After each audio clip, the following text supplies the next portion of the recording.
life. Original Barman along with the two bad, wicked youths of rap.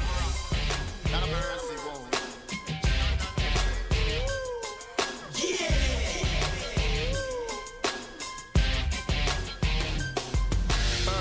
What's the business? Talk paper when I'm riding by. They know it's drizzle, eat the truth off the east side. I know who ain't got my money because they ducking high. I grind for me and mine. I got the green light. I got to get it how I live it. That means front line. I got the zips, I got that soft, I got that hard.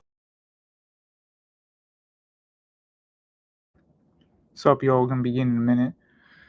I'm gonna allow people to come into the stream first, and then we'll get going. Oh, can't see me. We in the orange room today. Hey guys, what's going on? This is the Gene Show. Let me back up a little.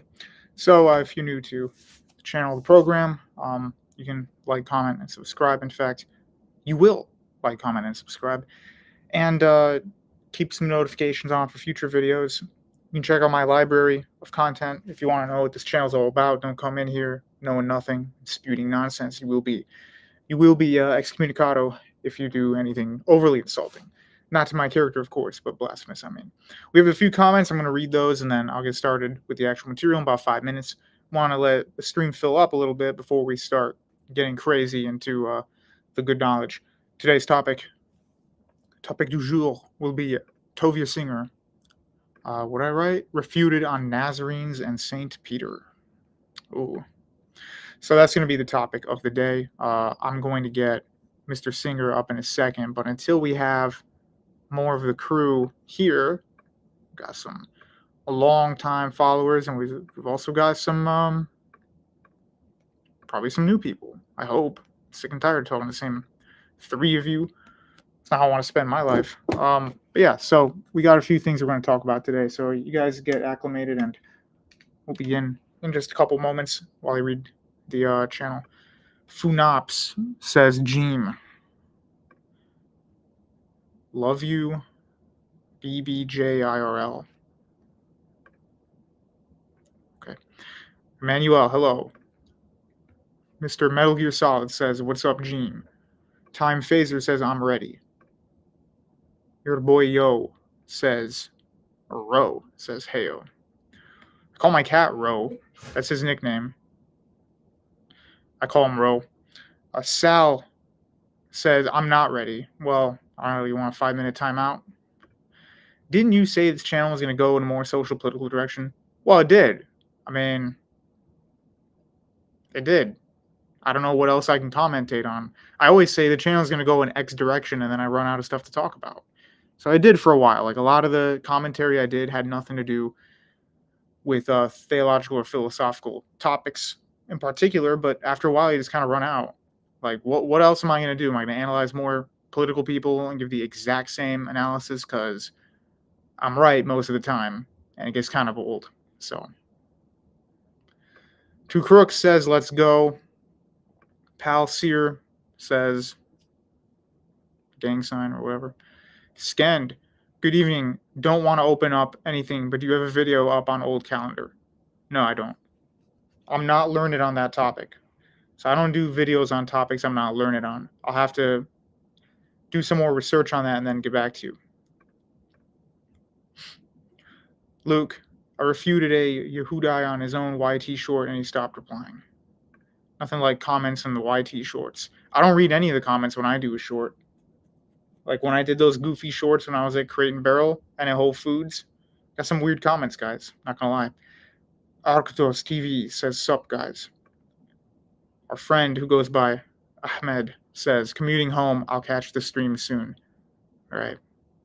Speaking of the Nazarenes, the actual city of Nazareth would be a dream vacation, but volatile politics prevent it. What volatile politics on earth are you talking about? Common Cairo. Well, yeah, Cairo is always winning.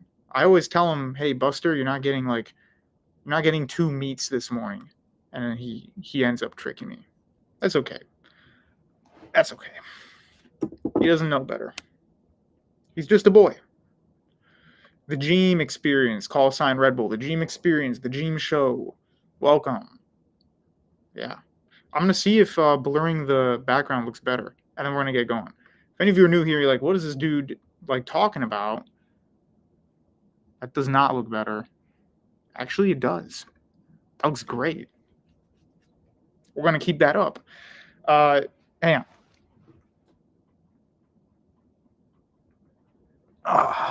Yeah. So, like I said, we're going to let the viewers come in. We got like 42 now. That's what Restream is saying. I will allow call-ins at the end, but probably only 10 to 15 minutes. Okay? So you guys can call in at the end. By all means, call in. But, you know, let's get some new people in here. Like, it's usually the same 4 people. So let's get some new stuff in here. And I'm going to do the topic in a second. Most streams I watch, the people don't get into the actual important stuff until like 20 minutes in. You guys ever watch like a Sam Shamoon stream? Like, I don't watch the first half hour. I mean, what's going on for the first half hour? Like, jokes about some door named Bruce or something? I don't know what that is. So I tend to just go forward a little bit. And with Jay Dyer, there's some riffing at the start of his shows too. So I may as well riff, let the viewership come in. We'll start in a few minutes. Mikhail says, luckily I caught the stream on time. It looks like Red Dead Redemption 2 screenshot, but it's not. It's real life. Welcome to the world. Working by day, Gene podcast by night, all day, says Sal. Well, thank you, Sal. Luke says, haha, your shorts are so random. I love it. Yeah, I haven't done them in a while. I did one on like Marxist theory or something last month, but that doesn't count as a random short. I was at Crate and Barrel today, as a matter of fact. Saw my old man today too. If you guys must know about my personal life. Someone in a post, I did a post where I was like kind of teasing the fact that I'm not going to say that much about my personal life, and someone got upset, like, Gee, I don't like this act of not telling us about your life. I need to know what you do from sun up to sundown. Guys, I don't need to tell you that stuff. You must know my girlfriend rolled up and tricked me into watching a couple episodes of Gossip Girl. There you go. That was my exciting day for you. There you go. Now you know everything. Waffling section of the stream. Swirling that Cabernet. I love the out-of-context Jimmy shorts. That's life for you. All right, let's get started. I'm going to have Mr. Tovia here. Here we go. We didn't even get into it, and we already have the guy who we all know is not going to call into the show. Says, sin. He says, Christianity is just a retold Egyptian myth with Gnosticism. Well, what is that supposed to mean? And you know Gnosticism came from Egypt, so you're kind of just being redundant at this point. We got a fan. Let's save that for later, Funabs. Good to see that now I can get that reference. I don't know if that's good or bad, but I haven't seen enough to tell you, to be honest. All right. Yeah, the schizoids have arrived. Soon we're going to be hearing about how John Calvin went back in time to create Islam or something. All right, let's get started on the actual stuff. We got Tovia here. You know, I got copyright tagged for that Alex O'Connor thing last night. I thought it was because I called him an abortion, but apparently it had nothing to do with the title. I changed it anyway. But I got copyright struck, and it couldn't have been from O'Connor himself because he doesn't own the channel I was streaming. So the Jubilee channel literally copyright struck me, even though I'm doing their work for them better than they do. So it's like they have these like trash Christians on there who can't do anything, and I'm sitting here giving you the actual textual scholarly stuff that I've learned, and I'm roasting this guy, and they copyright strike me. So I'm a little teed off about that, but let's get started. I can still have the video up. I just don't get to grift a few pennies from it. Is Tovia an atheist? I don't think so. Green fanboy? What's that supposed to mean? Warham. Sin is actually participating in the ritual of waffling. No, it's called mental masturbation. We all know that. Warhammer gets that reference. All right, let's see what this boy wonder has to say. I'm going to put him on 1.25 so that we don't have to suffer too much. Y'all ready? I'm going to play it 10 seconds. Make sure you can hear it, and then I'll go. There are sources that bring this down, okay? Legend goes like this, that in the earliest period of the Christian religion. Could we hear that? You guys hear? 17-second delay. Let me know, and then we'll get started. Alex says, are you going to have people come up after? Yeah, I already said that. I will have people call in, but only for like 10, 15 minutes. A microphone. Thank you. I will use that to buy a microphone. Oh, I only watched about a third of Fight Club. I haven't finished it. But thank you for the super chat. That's awesome, man. You're always throwing in these little treat cultures. All right, audio's good. We're just going to get into it then. The Jews who had become Christians, this would be really early, were still in the synagogue. They had not identified themselves as a separate religion or people yet.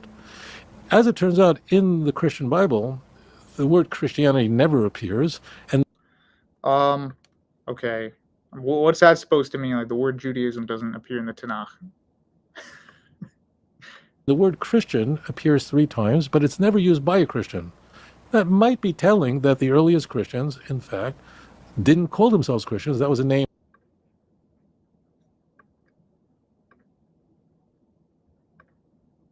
Yeah, he got us, guys. It's over. He got us. I'm joking. Let's continue. People called them, and they adopted it. Like Calvinists didn't choose that name, and Methodists didn't choose that name. Others chose it for them. Quakers, so they adopted a name that was used about them. We're talking about Quaker Oats? What is this? Get to the topic. The key is that they were, at that early stage, it was no doctrine of the Trinity. If the church fathers are correct, the reason I say this is that these earliest Christian sects. So there's no Trinity, but the church fathers could still be correct. I don't understand. And yeah, I do have to pause it every few seconds, guys, to avoid the copyright stuff. So don't get so upset. Oh, Gene can't sit through a video. I can't play his video for like 2 minutes straight with no commentary. You will get copyright struck. Pope is Pharaoh. Well, I don't believe in the Pope, so I'm not even going to read the rest of your comments. I'm not even going to read the rest of what you said. Texts that were within the Jewish people left over no writings, or I'll rephrase that, none of their writings survived. So well, guess what? We don't really have many writings from the, what are they called?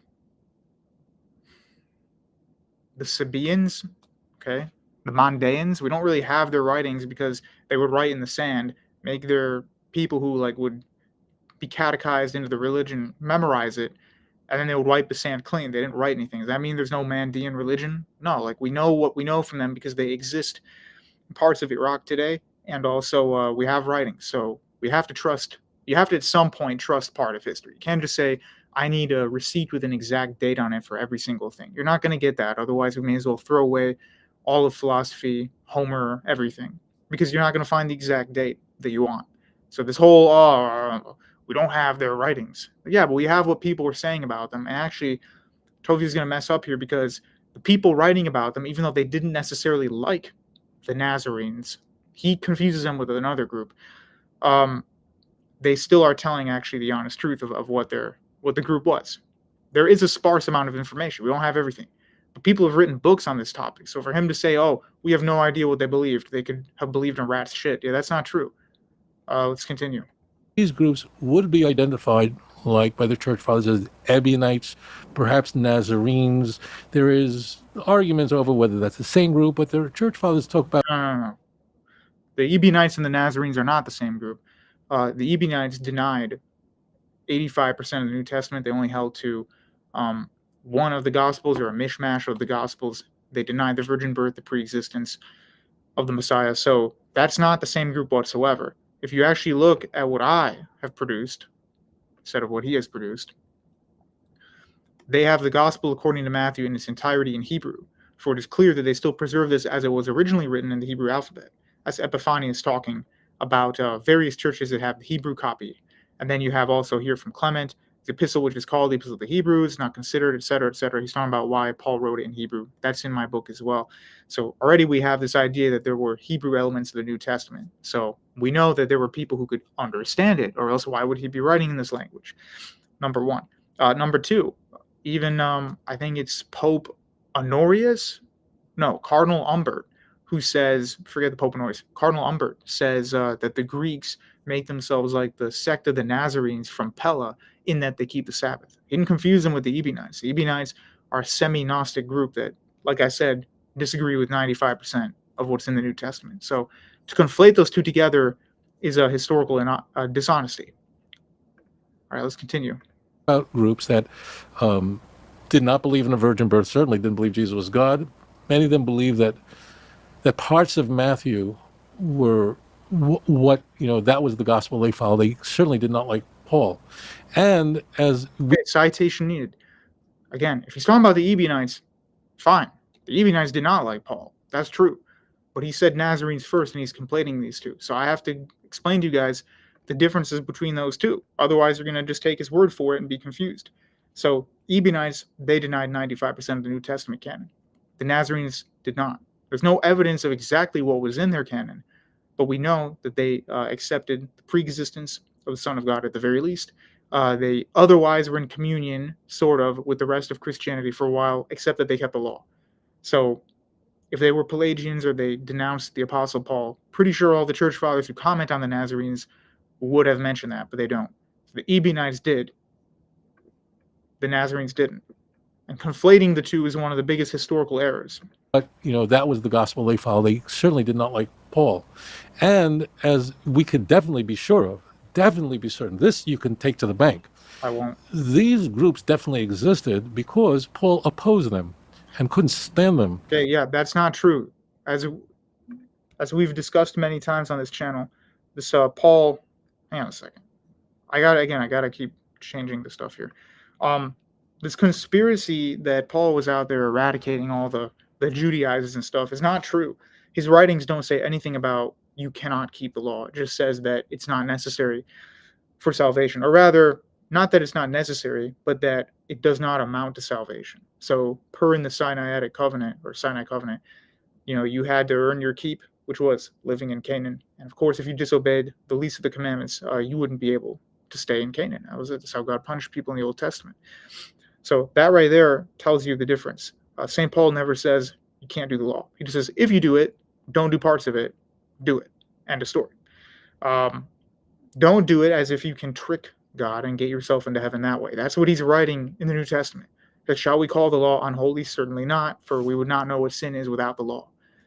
And then he distinguishes between the rabbinic tradition and then what the actual Mosaic covenant was, as does Christ in Mark chapter 7, and St. Peter, who he's about to riff on, does that in Acts chapter 10. Because in Acts chapter 10, with the whole animals coming down in the sheet thing, later in that very chapter, Peter says, I've learned to call no man unclean. So he's making a distinction between Gentile and Judean. He's not necessarily saying you have to break the law. Neither Peter nor Paul taught that. All right. Let's go back to this. And in fact, one of Paul's chief roles of all of his letters, when Paul wrote his letters, he didn't think he was writing a Bible. He was writing letters to churches or individuals, but he was fighting with others about what the proper Christology was, or in some cases how churches should be run. But Paul was fighting with people, and he was angry as could be at fellow Christians. Who were they? Likely these groups. So the earliest Which one was that? I thought he was angry at the Judeans. Christians certainly didn't believe Jesus was God. They didn't believe he was born of a virgin, but they did believe the virgin birth. Again, you're conflating the Ebionite with the Nazarenes. They're not the same group. They believed that. And you are correct to say there was not a consensus across the board at this time period where everybody believed in either the same kind of Trinitarianism or Trinitarianism, period. There were Arian groups, obviously. So yeah, you're correct. Not everybody believed in it.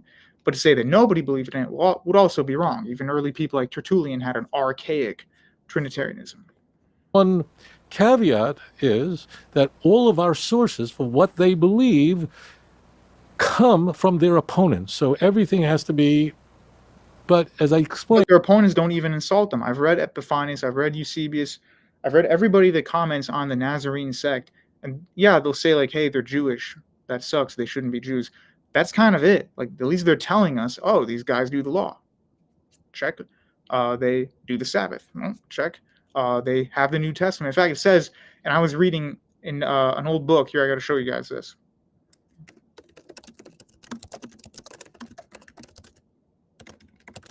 This is a great book. I was reading this just...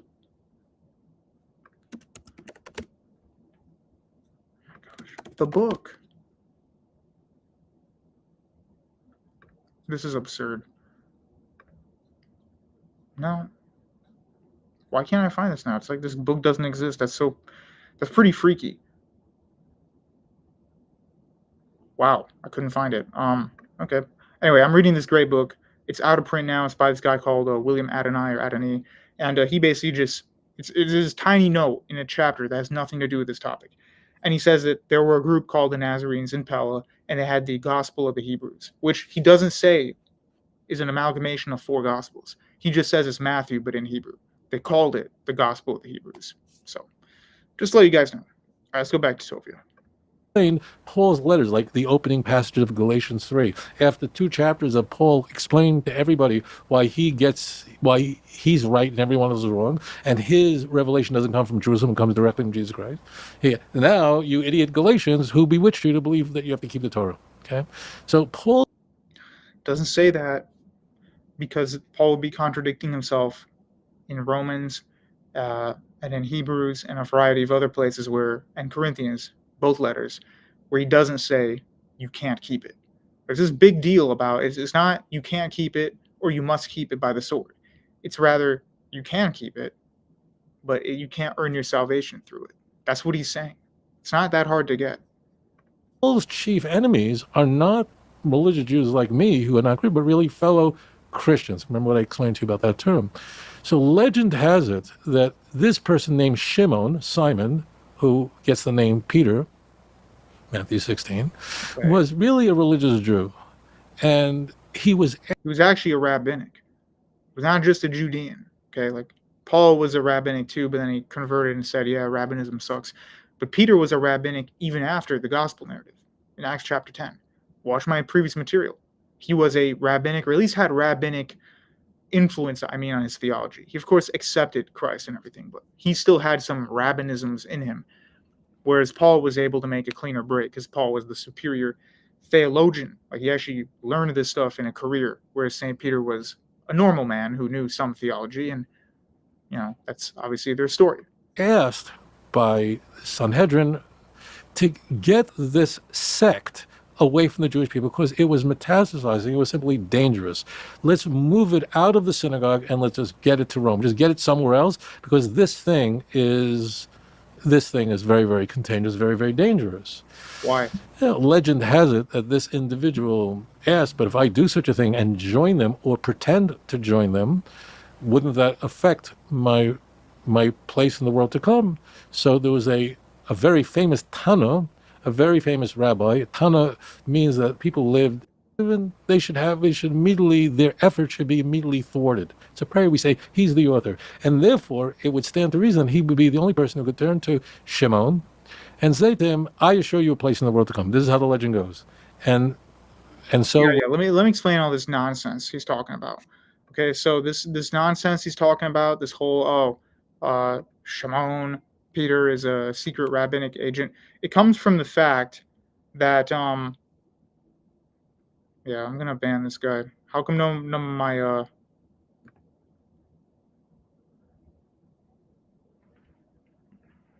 my mods are here? Anyway, so I want to explain this whole thing with Peter that this guy's completely butchering. It's a weird rabbinic tradition that he is some kind of a rabbinic himself.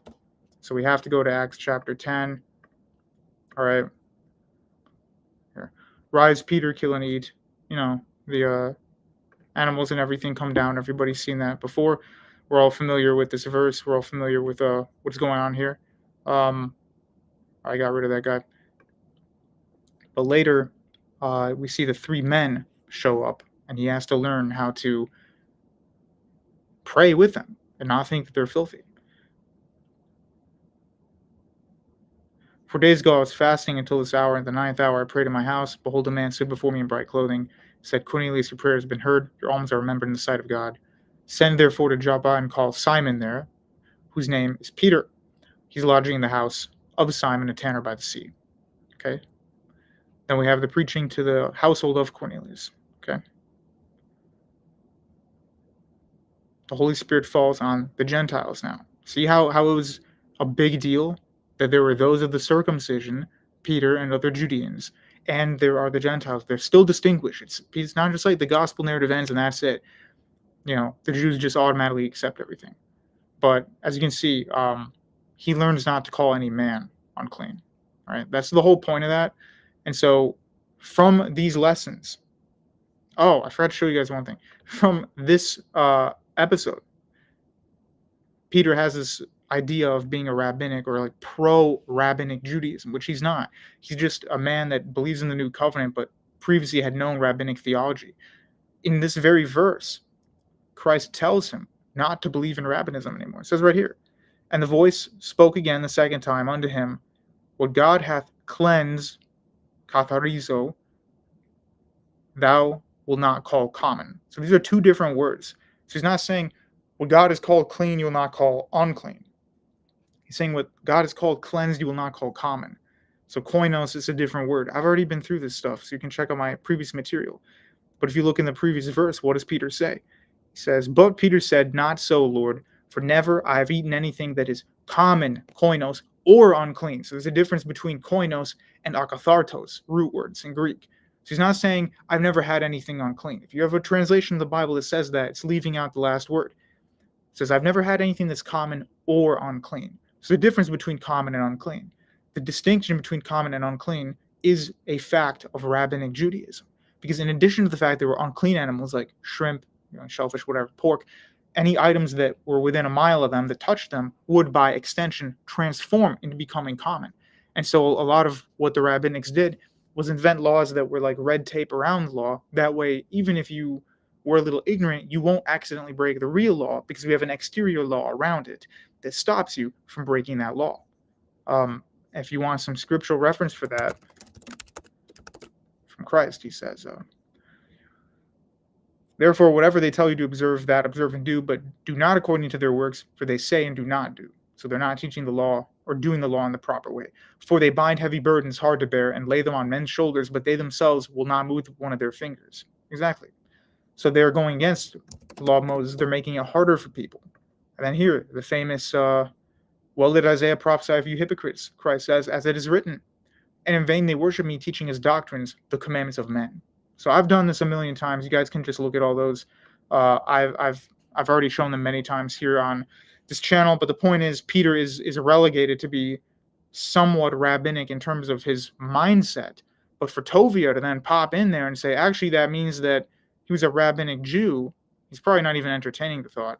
But to correct what it means and why the rabbinics think that he was rabbinic, I have to explain the context, which he doesn't understand that. All right. Glitchy Rhythm, $5 USD, super chat. Thank you very much. He says, you usually stream too late for me, but I always watch at work later. Channel is on the rise. Glory to God, you're killing it. Awesome. Thank you. Why do you guys always come here? Are you going to call in? Hey, Cosmo Sniping, are you going to come in here or are you just going to talk shit? Adding the LMAO at the end doesn't convince any of us that you're not the one raging and coping and seething. Actually makes you look more unhinged. Okay?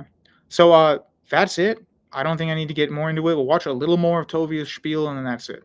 When Shimon, to move the church to the center of Christianity from Jerusalem to Rome.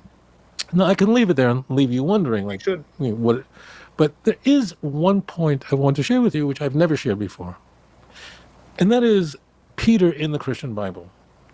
Peter is a very intriguing individual in the New Testament, in that in some ways, he's portrayed as a chief disciple.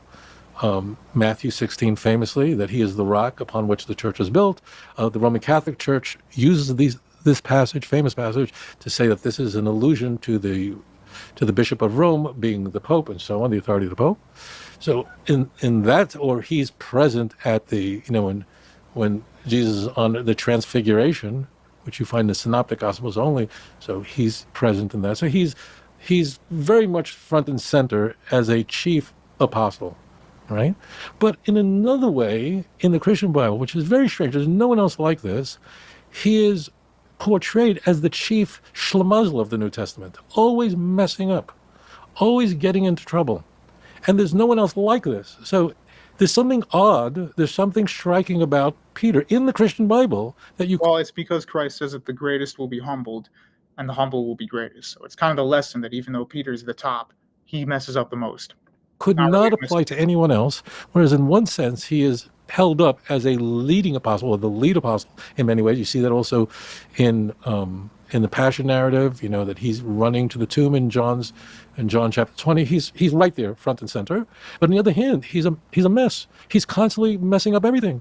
When in the same chapter, Is this like a conspiracy that because he goofs stuff up, he's like a Roman trick? moreover, more crazy, we are talking. I'm sure if you would have been there with a video camera, you would. This would not be recorded. It means this is not historical, but this is rather how Christians would look at these legends that had developed during the first century and record them, because all the Gospels were written in the second half of the first century. The book of Mark earliest, certainly no earlier than 70. I think Mark was probably more likely 75, but regardless. So these stories had developed. What are we getting to here? Matthew chapter 26, verse 35, right? And Jesus was rebuking him. No, you're a mess. You are going to mess up at the critical juncture. In the book of Galatians, where Paul says in Antioch, I told Peter to his face that he's the biggest hypocrite in the world because he wouldn't eat with Gentiles. It's insane. Yeah, why wouldn't he eat with Gentiles? Is it the material that I just showed you in the New Testament that he had rabbinic leanings? Doesn't mean he was this evil spy. He literally is recorded as having a speech with Christ where Christ tells him, don't do rabbinism anymore. There is no difference between common and unclean. The common stuff's nonsense. There are unclean meats, but you don't get to put a mile of tape around it and say anything that's ever touched this pig is also unclean, and now it's common. He had rabbinic ideas that were purged from him throughout the story of Acts. So St. Peter's story in the Acts of the Apostles is his journey out of still some influence of rabbinism. It's not because he's a spy sent by Caesar or by the Sanhedrin. So I want to add on to this as an addendum, which is very intriguing. By my addendum book. That is that Peter is not like other people in the Christian Bible, because he's either portrayed in a highly elevated status, which the Roman Catholic Church is going to run with, and all Christian denominations consider Peter unique. They don't, outside the Roman Catholic Church, no other Christian believes in the papacy, but they still hold Peter was certainly a lead apostle. Egyptians do. But he's also portrayed as the lead schlemazel, the lead mess, the lead shlemid for Peter's death, to fast on that day. Now, the text itself doesn't say that. Text says we don't know why this day in the month of Teves we fast. It says we don't know. But really, that's a wink. It's a dog whistle. And the commentators in the back say it's really talking about Shimon. You'll see Rav Lebovich, who was a commentator on the Shulchan Aruch, says he saw something with his own eyes that he can attest to this. So just know. Yeah, it is. All right, I've had enough. So basically, his whole thesis is because Peter messes up and makes mistakes, he's somehow literally a Jewish agent. I mean, this sounds like something that an anti-Semite would come up with, not the leader of some rabbinic synagogue. 199, Solid Snake. He's forgetting Paul got the keys to his kingdom. Yeah, people sin and make mistakes all the time. So I don't understand what on earth he's talking about. But as you guys can see, we talked all about this difference between the Mosaic law and about the how the law is approved in the new covenant. What aspects of it do you do? Not, this trick, this scheme where all these guys wrote the New Testament and they will actually wanted everybody to just reject everything from the Old Testament. Like that. That's definitely a theory that's old, and it's not even like 10 years old. It's actually really old. There's documentaries from like 2003 that prove that St. Paul was not saying, hey guys, everything in the law sucks, don't do it. All right. I'm a Jewish agent, but I hate everything Jewish. Yeah, that's not at all. You can't say that stuff anymore. The scholarship agrees with what I'm saying. Rather, I agree with what scholarship is saying. So the scholarship, the real academia says, yeah, St. Paul did not tell people to get rid of the law. He said it operates in a different way in the new covenant. End of story. That's it. You can do it, but you can't do it for salvation. You can't do that stuff because you can't earn your salvation that way. It's not the Sinai covenant anymore. So for Tovia to not know this stuff, he either doesn't know or he's willfully ignorant. I've done like 3 videos on this guy, so I'm done with the Tovia stuff for now. Khan lives. Khan. I just watched your video about Cosmic Asshole. Yeah, thank you for that. Jim Atreides says it's funny how the Yehudai and the Muslims both hate Rome. I'm gonna read some more of the comments, and I'm gonna open it. I'm gonna open it now. You guys can come in. Where's all the tough guys that wanted to debate me? And now they're not doing that. All right. I'm late to the party, but I noticed the distinction between unclean and common. Are Christians to not eat unclean foods? St. Paul says in Romans 14 that you can't judge a brother by what he eats, and that he's learned that nothing is common. So basically, he's saying if you don't want to eat pork, you don't have to, and nobody can judge you for that. Likewise, if you notice your brother in the covenant eating pork, you shouldn't, can't behead people for eating pork. So he's basically saying that's up to you. The counter missionaries are worshippers. I don't even know what that is. Hello, Joseph. How's it going? Hey, good to see you again. I had a question that I've been bouncing around in my head that's relevant to what we're talking about. So I just found out, well, a number of years ago I found out, but I've been doing more research about it, that the Orthodox councils affirm not eating blood, affirm at the Jerusalem Council, Acts 15, not eating meat and so forth, right? Which would also be treifa, torn meat, right? So how do we know, without the rabbinic, Talmudic sages, how do we know how to identify the correct meat to eat or not to eat if we affirm those councils? Well, the thing is that when they're quoting that in Acts, 15, the Council of Jerusalem, all the laws that they're getting that from is actually, you don't have to go to the Talmud for that. That's in the Old Testament itself. God says not to eat blood, don't eat the lives of something that's alive, so you have to kill it, make sure it's not suffering, just kill it, get over with, and then you can have the meat. And all the other laws that are mentioned there are already there. No eating stuff offered to idols. And even today in the Orthodox Church, you're not supposed to eat blood. So that stuff still stands. For a very long time, the Eastern Orthodox Church, the Oriental churches, and even Thomas Aquinas kept at least some of the hygiene laws that are found in like Leviticus and the other books of the law in the Old Testament. So you just have to look at those for those laws that are pertinent. But again, it's not the Sinai system where you're doing like 613 laws and you have to keep them perfectly or else you're going to be struck down imminently. That's definitely not the case. But you don't have to refer to the Talmud or their analysis for it at all. They like to say that, but it's not necessary for understanding these laws. So can I further clarify a little bit? So like, let's say that I go to the market, right? And I don't know if this meat was strangled or I don't know this meat was drained properly. Like, how would I, as an Orthodox person who is not following the rabbinic sages, how would I know what to eat? Well, when we say that you can't have blood, it actually doesn't matter how it was killed. As long as it's not let's just say, hypothetically, you buy beef and the cow had a really horrible life and was treated terribly by the butcher, but you don't know that and you bought the beef. You wouldn't be guilty of that sin. Unless you knew, of course, I like supporting groups that torture cows or something. That would be bad. But if you didn't know, that's different. But as for the laws that you have to keep, it just means don't literally drink blood. So if you have a steak, that's not blood. And the juice that comes out of it's also not blood. This is water and some iron. There's no real blood in it. So there's not a lot of foods that you can eat where blood is going to come gushing out. Like in our modern lifestyle, going to the supermarket, nobody really serves blood. So unless you're having like a blood sausage or you're going to the butcher or something, it's not going to be a problem. And also a lot of rabbinics don't know what to do either. Like they buy meat all the time. They don't know where the hell it came from. So that would be my comment on that. I agree. One last thing is that, yes, they have issues with certain hechshers, the kosher stamps.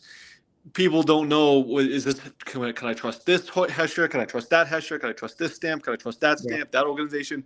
It was confusing. When I was eating rabbinically kosher, that was an issue. Yeah, because it's like, well, first of all, I'm glad you're here because there's a few different traditions. Khan Yeet, thank you for the €2. He says Tovia should convince his own to follow Judaism instead. I was going to ask you, there's the Sephardi, Mizrahi, and Ashkenazi traditions, and in some, like the Sephardi can eat a food, for instance, that the Ashkenazi could not, and vice versa. How does that work if they're supposed to be the same Torah law? I always thought that was a little bizarre. Yeah, and the Karaites too, not to mention. Yeah, the Karaites.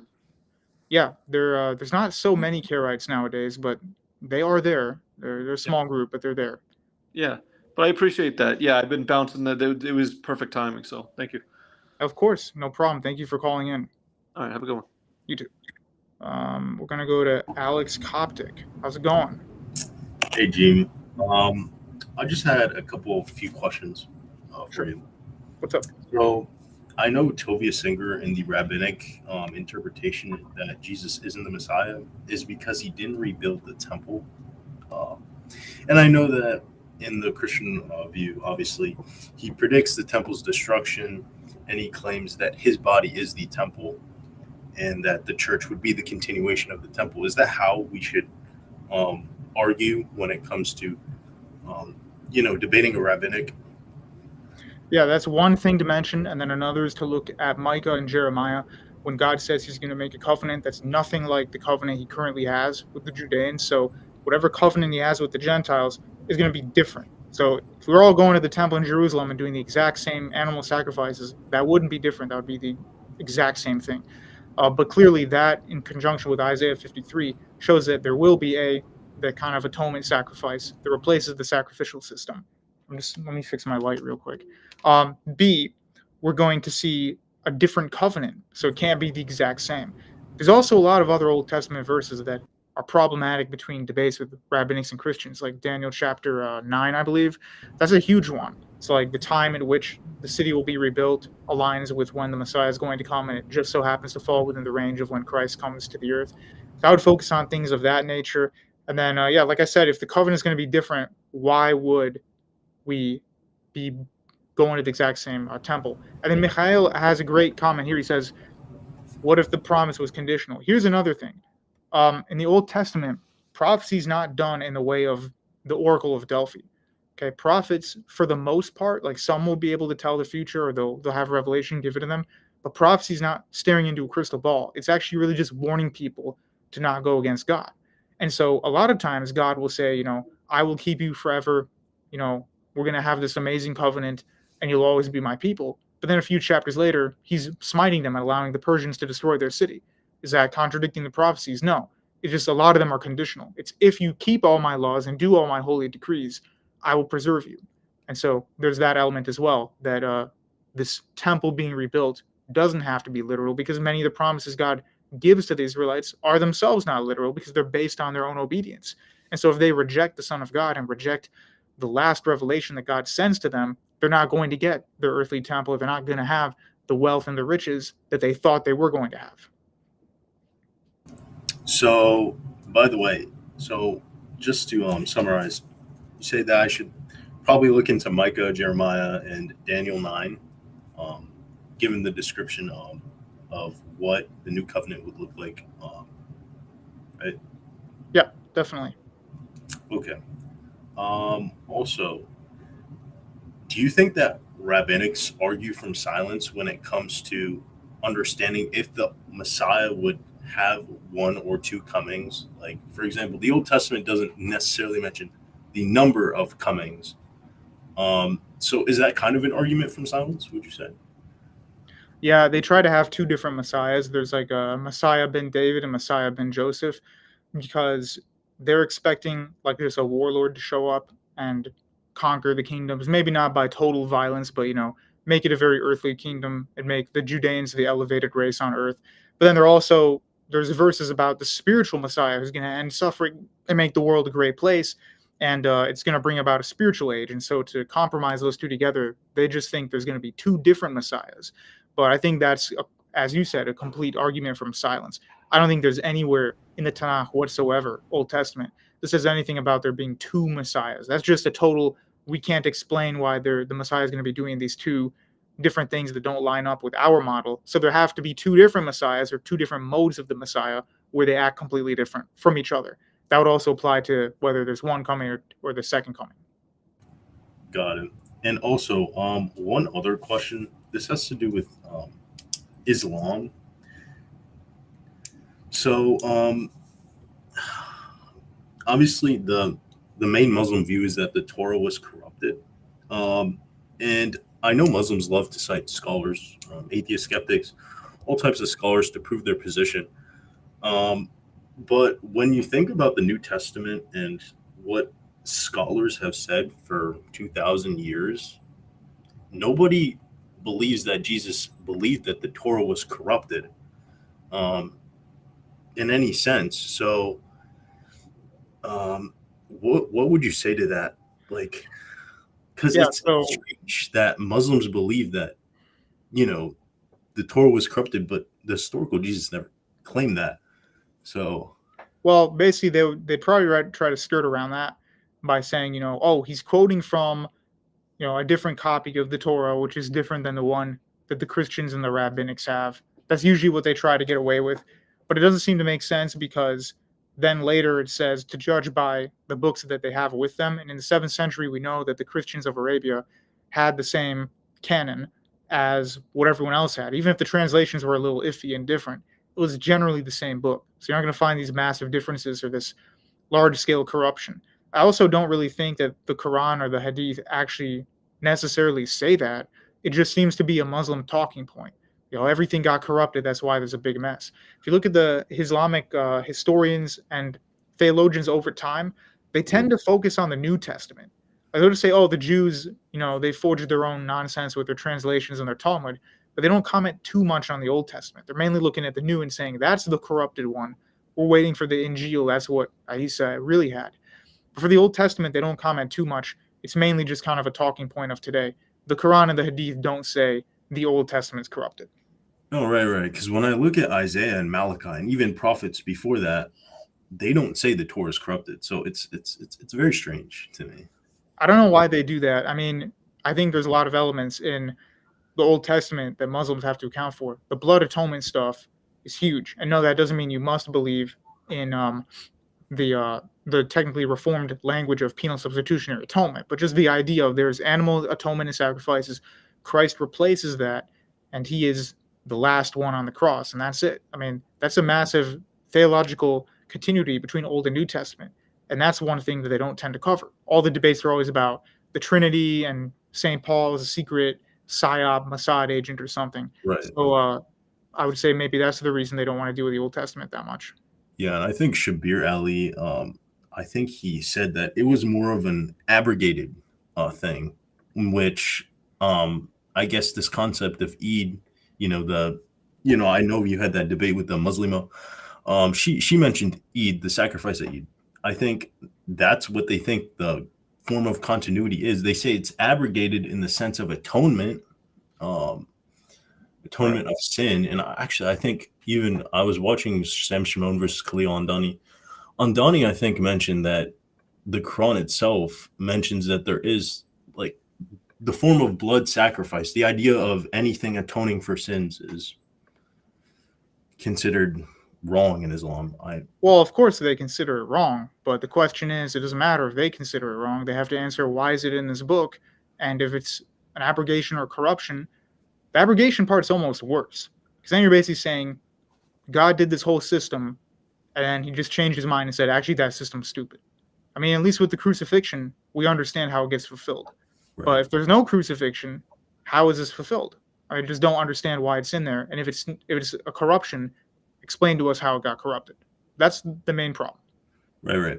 Also, for the crucifixion, when it comes to interpreting Isaiah 53, do you think it's plausible to have two different types of interpretations, like the literal, believing that the suffering servant is Jesus, and the typological view being that Israel is, or Jesus is the continuation of the suffering Israel? Do you think that? You could, but it's harder because the rabbinics will try to do that one. It's a lot harder because when you actually really read Isaiah, there's a few lines that just make no sense.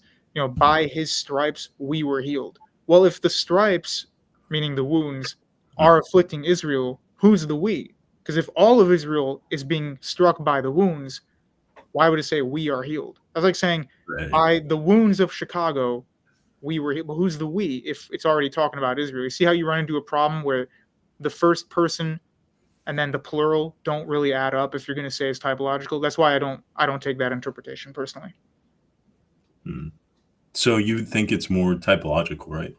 I think it's definitely talking about a singular person who's going to be afflicted, because it doesn't make sense for the scripture to say by his first person, or singular, by his singular stripes, we, plural, are wounded.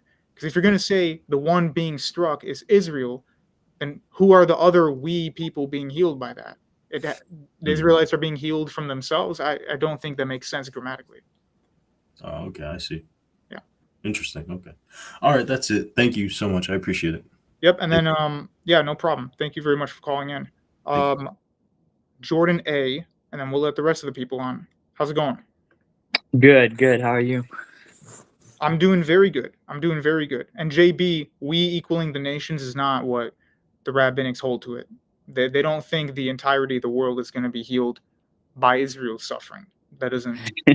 They don't Yeah. think that they're the atonement for us. If anything, somebody should be atoning for them. Anyway, continue Yeah. with your question. So, I don't necessarily have a question. I just want to comment on the stream, but because I come from a messianic background and I came to Orthodoxy about a year and a half ago, and I just thought, yeah, it what the guy's saying is pretty ridiculous, but it's something that you hear a lot from. I mean,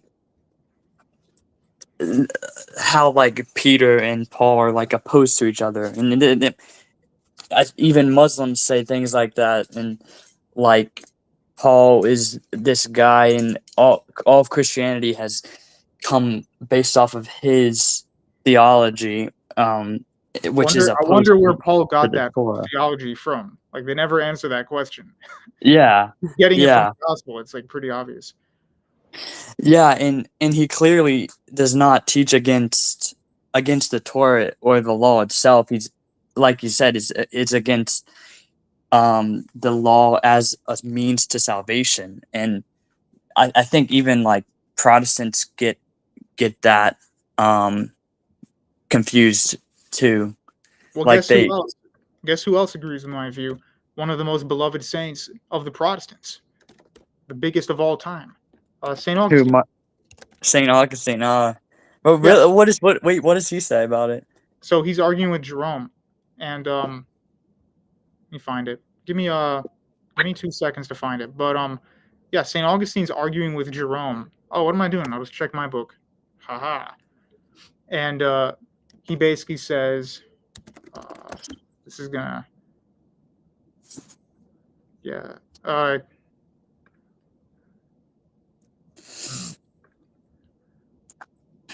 Wait, this is gonna be good.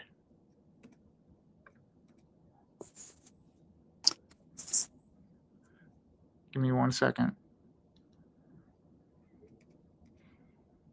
Here it is. Okay, this is going to be long, but I'm going to read part of it. Okay. He basically says,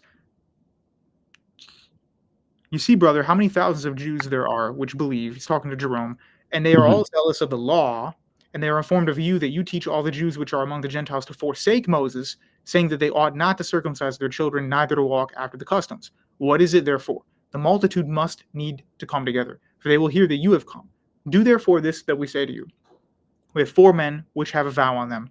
Them take and purify yourself with them, and be at charges with them, that they may shave their heads, and all may know that these things whereof they were informed concerning you are nothing, by that you yourself also walkest orderly and keepest the law. As touching the Gentiles which have believed, we've written and concluded that they observe no such thing, save only that they keep themselves things offered to idols, etc. He's quoting Acts. It is, in my opinion, very clear that the reason why James gave this advice was that the falsity of what they had heard concerning him might be known to the Jews, who, though they had believed in Christ, were jealous for the honor of the law, and would not have thought that the institutions which had been given by Moses to their fathers were condemned by the doctrine of Christ, as if they were profane, and had not been originally given by divine authority. He goes on for like 2 more paragraphs, and basically says Gentiles should not be 100% opposed to the law. There are elements of the law that are good. And Jerome, I highly recommend you don't walk around telling the Jews to do absolutely nothing of the law and that the law is evil. So if St. Augustine saying it, I mean, that's pretty heavy stuff. Yeah, that is pretty heavy, because from my impression, I thought St. Augustine had said things that were like against Jews keeping the law, but I guess maybe that quote disproves that. That was part of his arguments with Jerome.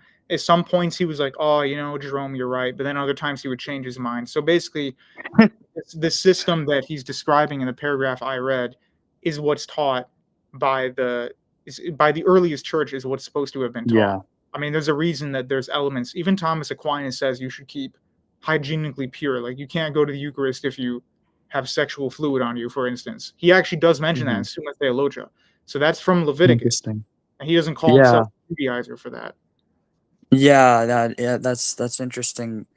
Yeah, in the conflation with the Ebionites and the Nazarenes is crazy too. I think other people have done that too. Even I think it's Saint Epiphanes of Epiphanius?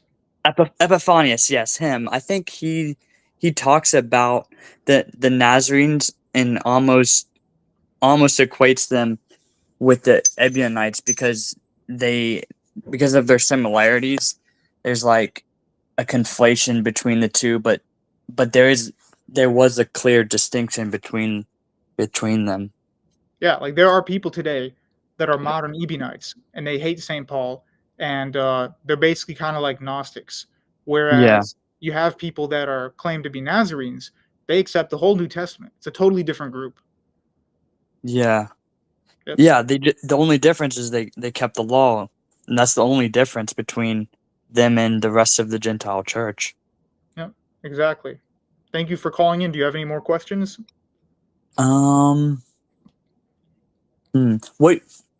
What do you think is a good argument other than what you've mentioned for saying that for this that basically Paul is not teaching against keeping the law itself?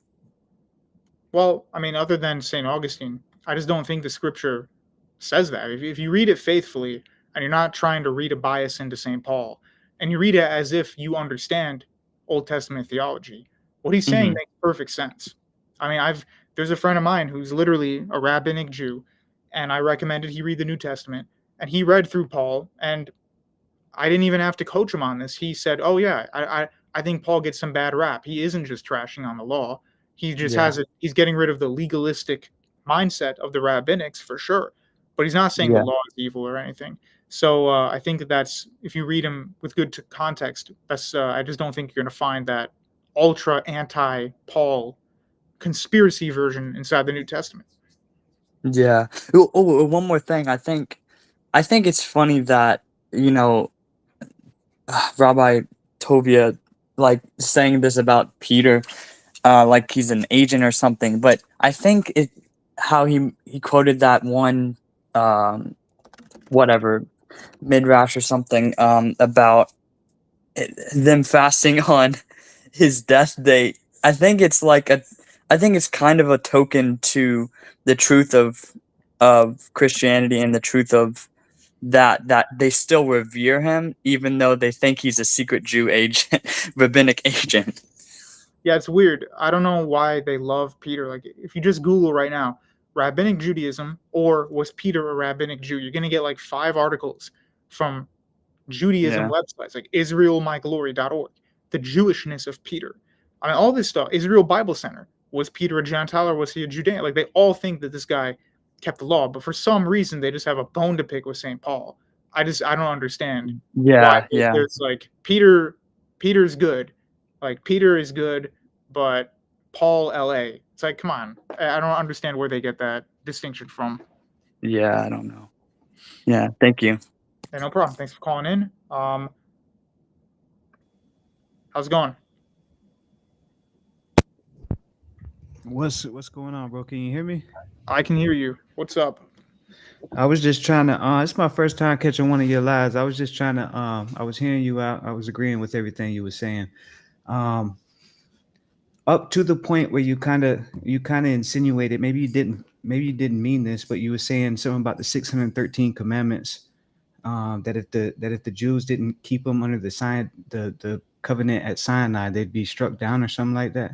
Not instantaneously, but what I meant to say, and I've covered this a lot before too, is that the agreement they had with God was if they follow his commandments, he will allow them to live in peace and prosperity in Canaan. Now, a lot of times he waits multiple generations for them to get their act together. But if they still don't get their act together, then there will be a punishment if they're doing like outright idolatry. But it's not like, oh, one guy in town messed up one law, it's over. It's not like that. But if the whole nation turns to evil and rejects the law, then God will smite them. And that happens so many times in the Old Testament. He lets the Right. Assyrians and the Babylonians, all these people invade them because they betrayed God. Right. 100%. So you would agree that the law was not, the purpose of the law was not for salvation. No, not for some kind of dying and going to heaven salvation. No, it was just Well, for even in the salvation on earth. right, even in the Mosaic covenant, though, it had nothing to do with eternal salvation. Yep, that's correct. Okay, so what's your position? Like, are you Eastern Orthodox? Yeah, I think that the Orthodox Church, and you could even say some elements of the Catholic Church, but the argument's a lot harder for them. The Eastern Orthodox and a lot of the Oriental Orthodox churches keep strong elements of the law historically. I've done many videos on the Sabbath saying, hey, the Sabbath is in these churches, so there's no need to like become a Seventh-day Adventist when it's already there in the churches.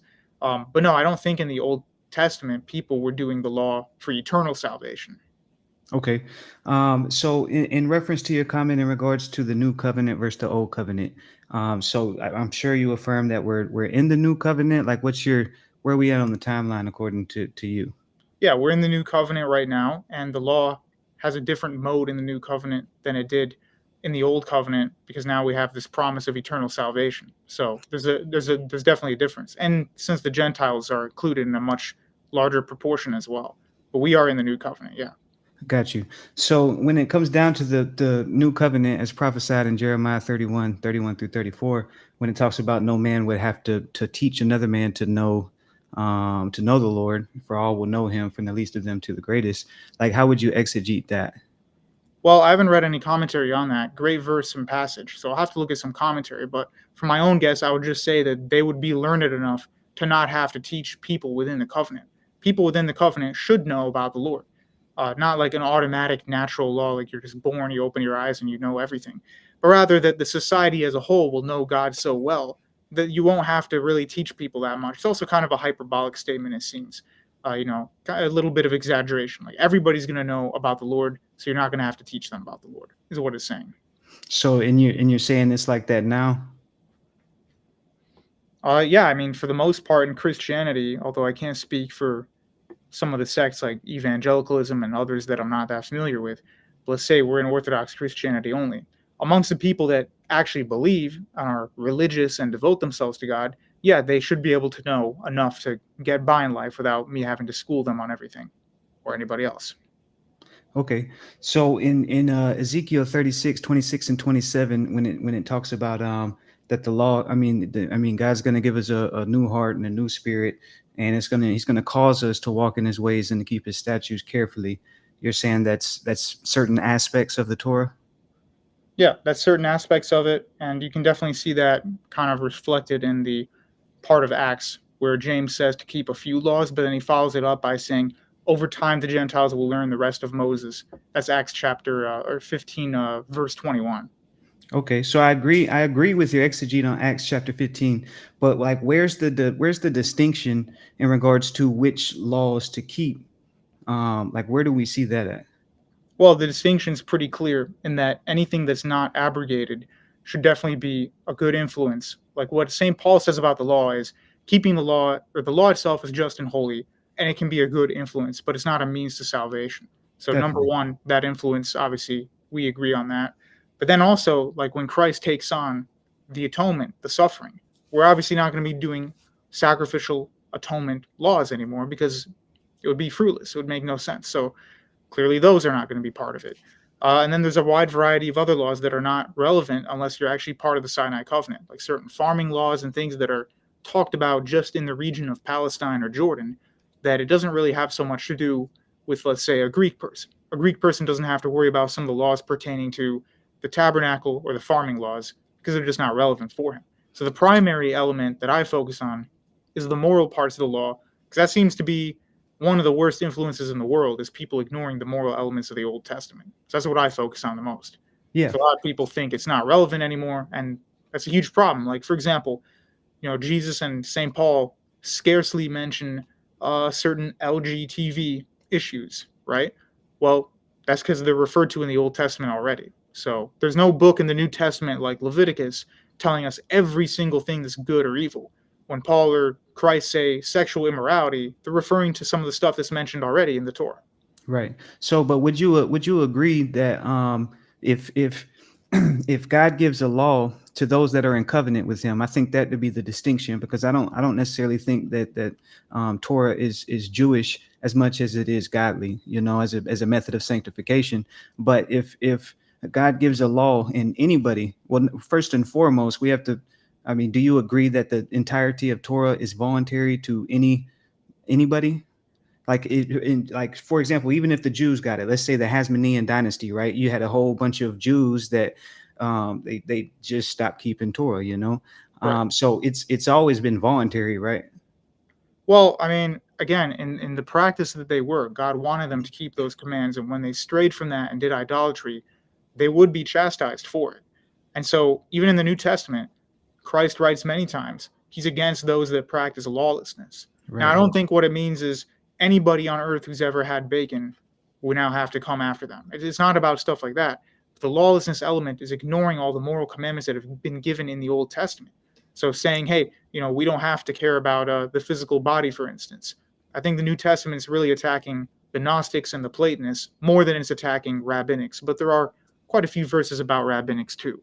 So that's Yeah. what I think the point of those passages is.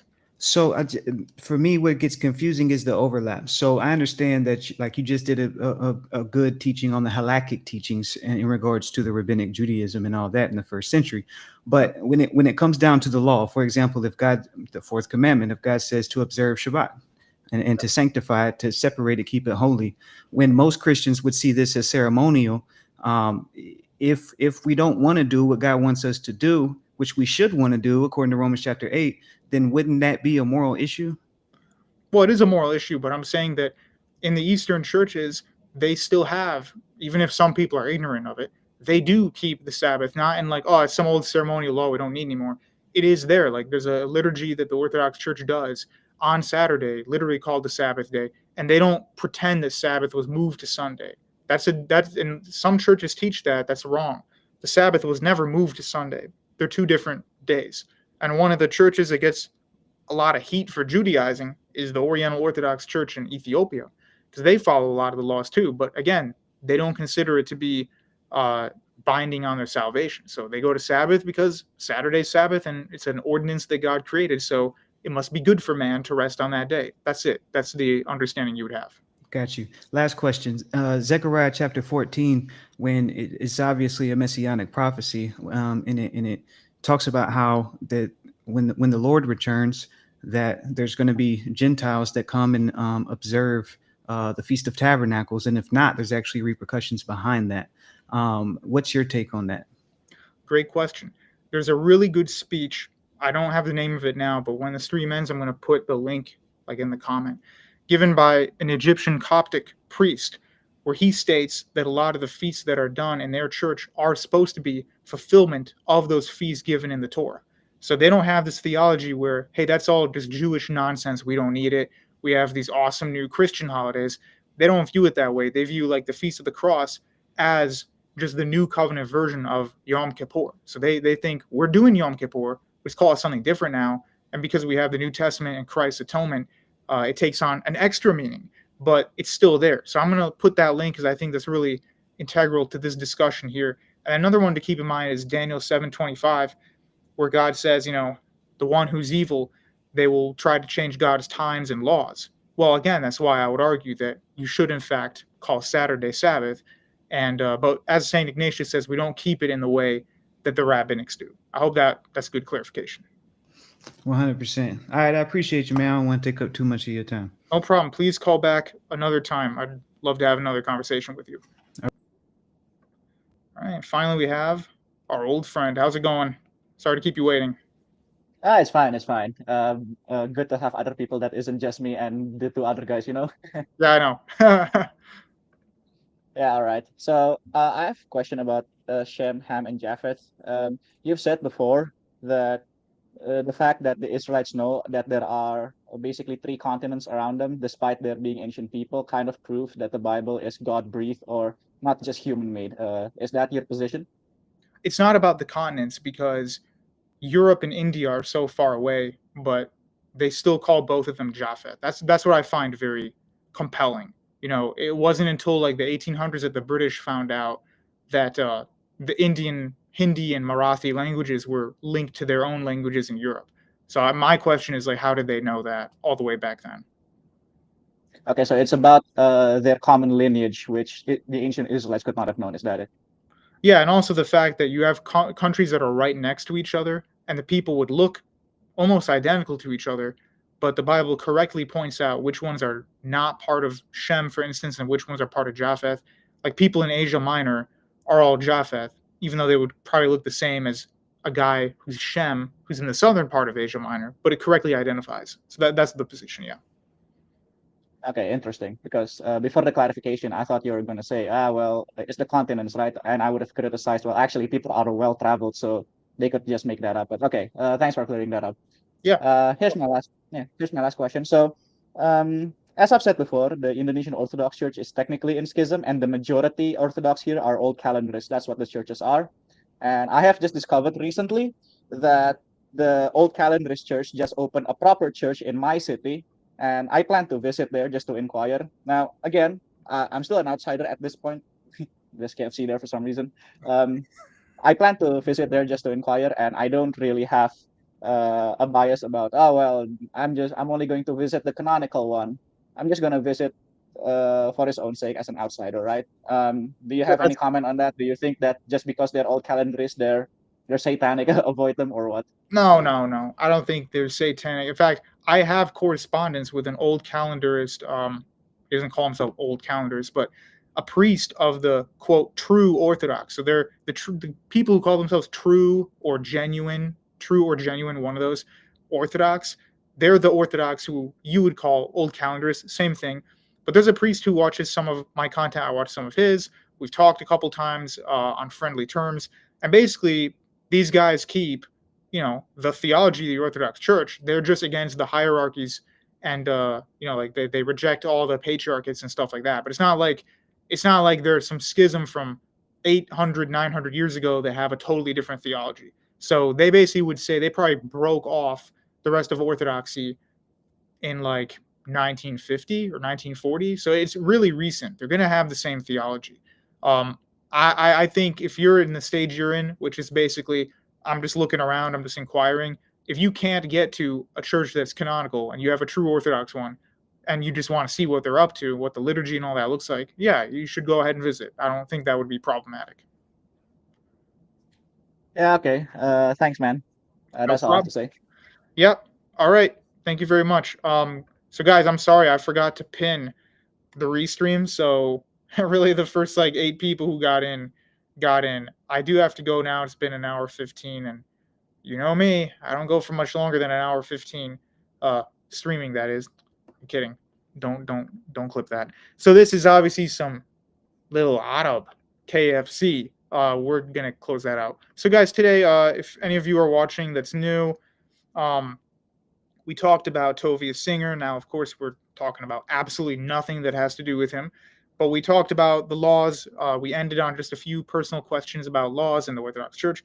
If you're wondering how on earth am I talking about laws and Orthodoxy at the same time, go and check out my videos on the Sabbath and then my playlist, the laws in the New Covenant, and you'll find out exactly what we're talking about here. Please watch my library of videos and streams on topics relating to morality, warfare, etc. Because if you're new here and you just see me talking about, that guy blasphemed, he's an enemy of God, we're not supposed to love these people that way, you're going to probably think I'm being mean for no reason, but there is a theological, historical basis for a lot of the stuff I say. I don't say anything that's just my own opinion. Anyway, please like, comment, share, subscribe if you haven't. And someone commented earlier that they did subscribe, but then it did not subscribe or something. Almost as delicious as you, Gene. Thank you very much. ALC says, thanks, Gene Bob. Two Crooks did not make an appearance this time. That's probably because I forgot to pin it, so sorry about that. Aiden says, thank you. Paul P says, Gene knows. All right, so guys, thank you very much for watching. We were a pretty good stream. Once we got going, we were between 75 to 95 viewers at a time, so average of 80-something, which is pretty good for, Sunday night stream. Get some rest, and that's it. We're doing some other streams pretty soon, so I'll see you guys. Freakiness is a part of life. Original Baramonga along with the two bad, wicked youths of rap. Not a mercy, whoa.